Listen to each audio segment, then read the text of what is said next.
Code of the Cavalier. Today, we are going to be enchanted by the valor of 8 Maratha warriors who belonged to the Sawant family. These 8 members of the Sawant family fought vigorously in the true military traditions of the Indian cavalry, and one of them sacrificed his life on the battlefield during World War I. This history was created during the First World War, fought from 1914 to 1918. World War I surely had witnessed unmatched bravery demonstrated by the Indian cavalry. And who else would understand and explain the story of complexities, adversities and triumphs better than the person who is bearing the mantle of the brave legacy of the Sawant family? Colonel Amar Singh Sawant, the great-grandson of the martyr of World War I, Sardar Bahadur Risaldar Govindrao Narayan Rao Sawant. A Maratha warrior is a born fighter. Chhatrapati Shivaji, the greatest Maratha king, built his whole army based on light cavalry. You cannot picture a Maratha warrior from that period without his horse. It takes a strong will, huge courage and skill to ride firmly on a saddleback while holding the reins and a shield in one hand and fighting with a spear or a sword in the other hand. Maharashtra and especially Kolhapur have contributed significantly to the brave tradition of the Maratha cavalry, its soldiers fighting for our country and laying down their lives in supreme sacrifice. The enchanting 8 we were talking about belonged to the warrior family of the Sawants, who have been serving with the Indian state forces, the British Indian Army and the Indian Army over the last 8 generations. The legacy dates back to the 16th century, when it began with Santaji Rao Sawant Sarkar of Kodal in Sawantwadi, who further moved east to Savalaj in Sangli district and maintained their own personal risalas. His son and grandson Shivaji Rao and Ram Rao followed in his footsteps. Then Payaba Sawant, a brave son of the family, developed a town with the Jagir or Jangi Inam awarded to him by the Britishers, which was named after him as Payapachiwadi. Thus began a tradition of bravery, courage and sacrifice. The tradition was continued by Sardar Bahadur Risaldar Major Narayan Rao Mukund Rao Sawant and his younger brother Risaldar Major Sardar Bahadur Raoji Rao Mukund Rao Sawant. Let's take a quick look at their lives. Sardar Bahadur Risaldar Major Narayan Rao Mukund Rao Sawant, 1834 to 1908. Active participation with the 31st DCO Lancers in the Battle of Malta and Burma from 1882 to 1884. He was honoured with the title Talwar Bahadur and presented with a medal by King Edward III for his unmatched bravery in the war. He was deputed to represent the regimental contingent to London twice. Lord Dalhousie appointed him as the officer on special assignment to improve the standard of the Sangli Sansthan and His Highness Patwardhan Maharaj's risalas. He was a world-renowned polo player. Sardar Bahadur Risaldar Major Raoji Rao Mukund Rao Sawant, 1838 to 1910. Got the Viceroy Commission in the 31st DCO Lancers in 1866. He was a high-class polo player. Actively participated in the Malta and Burma War from 1882 to 1884. For his gallant and brave actions, he was given the title of Sardar Bahadur, along with 700 acres of land in Dharwad district. He was the ADC to the Duke of Connaught His Highness Prince Arthur, the third son of Queen Victoria from 1886 to 1890. He had only one son, Colonel Bajirao Sawant, who participated actively in World War I. Sardar Bahadur Risaldar Major Narayan Rao Mukundrao Sawant had 6 sons, and all of them were serving with the then Indian and British Army, including the state armies of the Maharajas.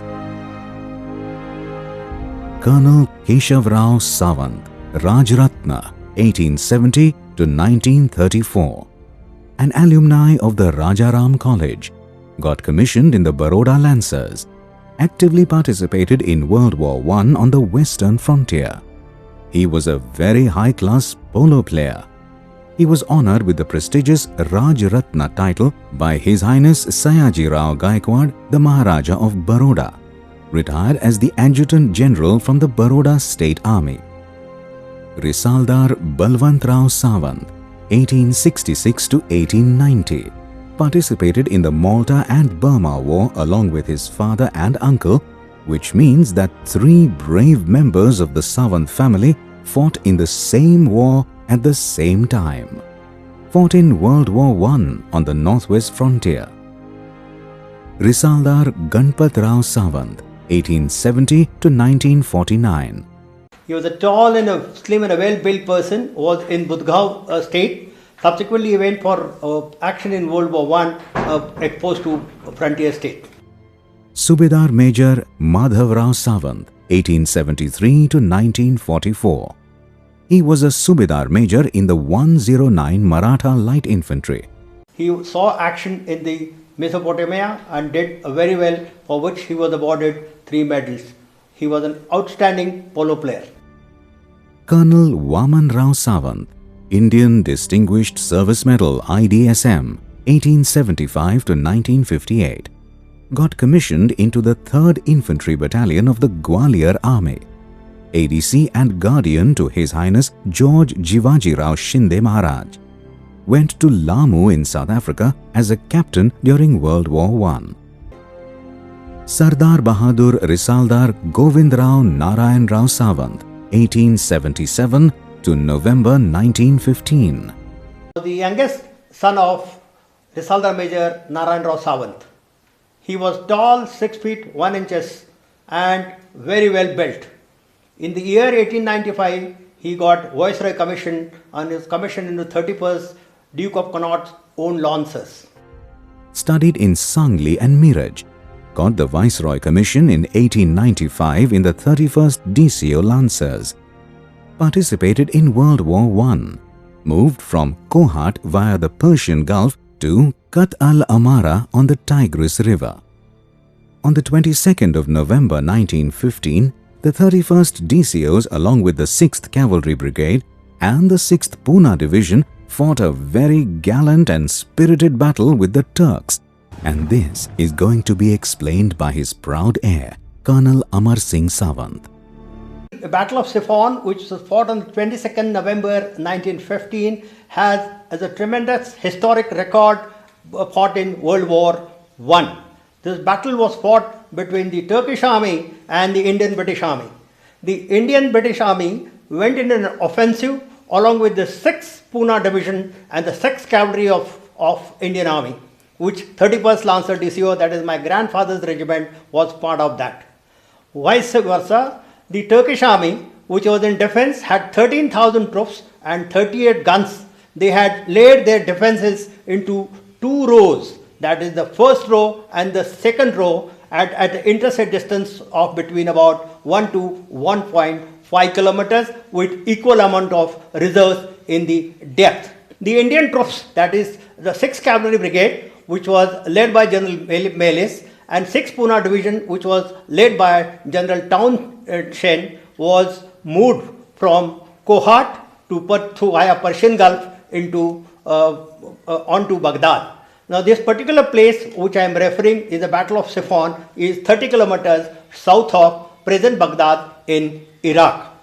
Now Townshend, after having fought battles at Kut al-Mara, that battle, he became little over ambitious, and on the 21st November night, they had marched almost 30 kilometers overnight, and on the 22nd November, they wanted to fight this battle against the Turks.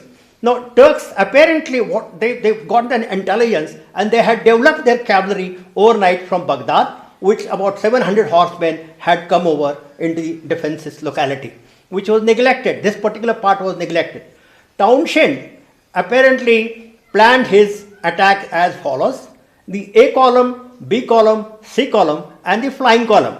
The A column to go in the frontal assault onto the first defenses of the Turkish army. The B column goes on to the little right of the Turkish army, and the C column, again compounded of the infantry, go on to the flanks, and the cavalry brigade, which is also known as the flying column, would go behind the second obstacle or a death locality of the Turkish army and stop either the reinforcement or the withdrawal of the army. That was the total plan Townshend had. Unfortunately, this plan became little over ambitious, because by the time the battle opened up in the mornings on 22nd, by about 8 o'clock, 9 o'clock, the artillery of Red Army, that is the Turkish army, had started shooting at the horses of the flying column, wherein the most of the horses got hurt, and that is the time the 31st DCO Lancers, the attack which was coming as a part of the flying column, along with my grandfather was leading that one. The most of the horses got hurt by artillery. They had to abandon the horses, and ultimately they had to do the infantry assault, hand-to-hand fight with the enemy in it, which was the most dreaded action by my grandfather and along with his 31st Lancer DCOs, all rank and file, officers from the other regiment like 33 Haryana Lancers, 7th Haryana Lancers, 16 Cavalry, which was there. The cavalry really fought a very pitched and a very thick battle and a very brave battle, resulting in which they could occupy the first trenches of the Turkish army, and the Turkish army on that particular day had to withdraw.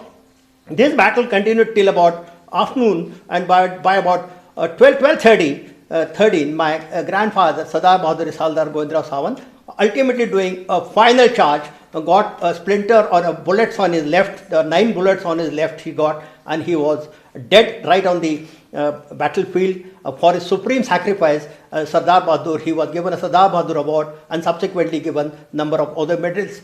This battle, of course, which actually brought a tactical decisive success into the battle, which is recorded and considered to be a very high calibered and a very highly talented battle, which was fought by most of the Indians. This is mostly all Indian troops were there, barring a few. Imagine there are 86 battalions in this particular. Out of that, 83 battalions were from India, and there are 43 squadrons of cavalry. Out of that, 38 squadrons were from Indian squadrons. So that is correct to say that it is only because of India and because of all of us, that especially the local forces and Indian forces, the Battle of Mesopotamia was success, and the British could actually enter into this. In this battle, there are about 470 people got killed into this. All their bodies were brought to Basra, where they were commemorated, and that is where our people, that is my uncle, who was that time just 12 years old, and my father was about 3 years old, and they were all shown. My eldest uncle was taken and shown this place, and most of the people, their bodies were all commemorated in Basra.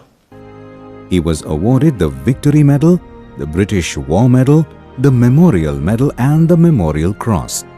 He was granted 200 acres of land in Sangli district as Jangi Inam, commemorated at the Basra War Memorial, which is in present-day Iraq.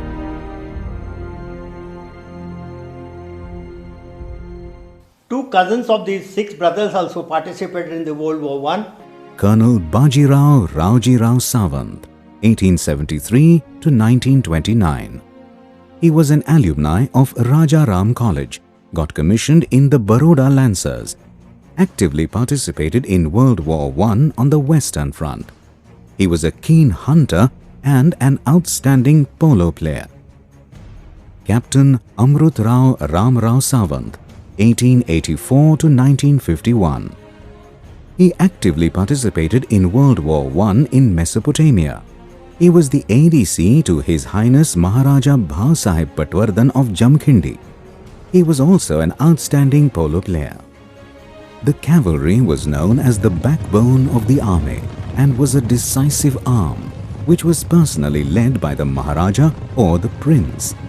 The Savants formed an important part of the cavalry over the years, and being extremely good horse riders, they led their risalas very effectively. The Enchanting Eight used to form their own team to play polo against various royal and British polo teams. What runs in this exceptional family is sheer bravery, dedication, and national spirit.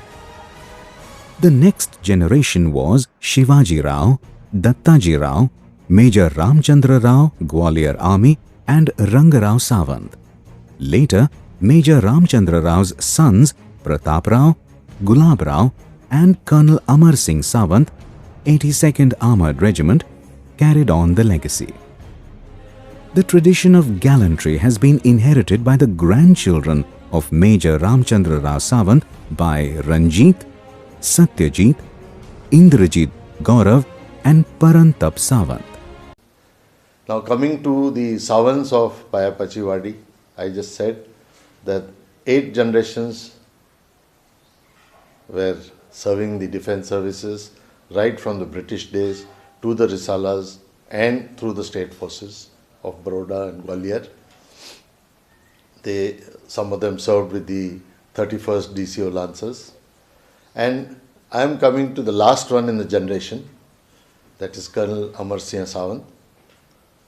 He's been a friend for the last 35 years. We've had opportunities to serve together in 2-3 stations. At one stage, his squadron of 82 Armoured Regiment was affiliated to my battalion, that is 10 Mechanized Infantry, 20 Maratha. And if battle was joined, we were to go in to Pakistan together. We trained for that. We saw Colonel Amar Savant's standards of leading his squadron. We saw his battlecraft, and as a senior brother, I can say that we missed an opportunity of going to battle along with him. Our families have known each other for a long time. Our children have grown up together, so much so that our boys, our sons, qualified for the National Defence Academy. However, Gaurav Savant decided to become an engineer and go to Canada. But we have known them to be very popular in the regiment and in their own regiment. In the First World War battlefield scenario, the Battle of Siphon witnessed the fearlessness and courage of Sardar Bahadur Govindrao Savant on the 22nd of November 1915 during the cavalry charge against the Turks. This was the last letter by Risaldar Bahadur Govindrao Savant to his family. It can be seen retained meticulously by his successors. Here are the condolence messages written to the widow of the great martyr Sardar Bahadur Risaldar Govindrao Savant, Shrimati Gangabai Govindrao Savant, by Her Highness Queen Mary, His Highness George Jivaji Rao Scindia Maharaj of Gwalior, and General Mellis, Victoria Cross. On completing 100 years of the Great War, the British High Commission had organized a function at New Delhi to commemorate the participation of the Indian soldiers, to which the heirs to the legacy, Colonel Amar Singh and Mrs. Sudha Savant, were invited, and presented a replica of the commemorative memento for the supreme sacrifice by Sardar Bahadur Risaldar Govindrao Savant. The contribution of the Maratha Light Infantry 104, 105, 114, 116 and 117 Maratha Light Infantry actively participated in the Great War and earned a big name for the entire nation. In addition, the Indian Labour Corps covered supply and transport, and the Royal Engineers proved their best in the Great War. Today, I have the honor to state that Sardar Bahadur Risaldar Govindrao Narayan Rao Sawant of the 31st Duke of Connaught's own Lancers was killed in a battle in Mesopotamia in 1915 while charging the Turks. And Colonel Amar Singh Sawant, is now the 8th generation soldier and officer in the Indian Army. And the Indian Army has had a great tradition, as you know. And he happens to be, Colonel Amar Singh Sawant, also happens to be from the Armored Corps, that is the cavalry, which was formerly the cavalry. And I don't think I've heard of anyone who has been the 8th generation continuously in the Indian Army. And the credit goes to Colonel Sawant that he has kept up the tradition. There was a time when my great-grandfather, Rajshri Shahu Chhatrapati Maharaj, who was asked, first requested to go to, actually he was not requested, but he wanted to go to that area and just comfort the soldiers over there who were fighting without food and everything. Hardly any regular food was supplied because they were cut off from all directions. And that is the time when Rajshri Shahu Chhatrapati Maharaj told them that first you have got to survive. In order to fight another battle, you must survive. And to survive, you got to eat everything, including horses, camels, or anything that you can find. You got to eat them, and don't worry, because the soldiers were worried that once they come back, they will not be accepted in the society. That was because the caste systems were so rigid in those days that if you did something which was not considered normal, then you were outcasted, you're thrown out of the caste. But he said, nothing doing, you come back, you will be the same, don't worry. And when some of the soldiers, when they came back, they had a great Maharaj asked them to, invited them for dinner at the Bhavani Mandap in the old palace, where they had a sort of a Bada Khana, where everyone dined together, just to prove that you are not an outcast even if you have eaten horse meat. That was the conditions of those days. And that is how Shahu Maharaj kept on encouraging the soldiers to join the war effort, which he considered good for humanity. The contribution towards World War I by Indians was paramount. The war helped to forge the Indian Army into a single force. It played a critical part in defeating German and Turkish armies. The Indian soldiers fought for the prestige attached to the honorable profession and for the honor of the regiment, and this continues till date. 11 lakh Indian soldiers participated in World War I, of which 74,187 were killed, 1,37,000 were wounded, and 32,000 went missing. India got 9,200 gallantry awards, including 11 Victoria Crosses. We salute you. Indian soldiers, we salute you.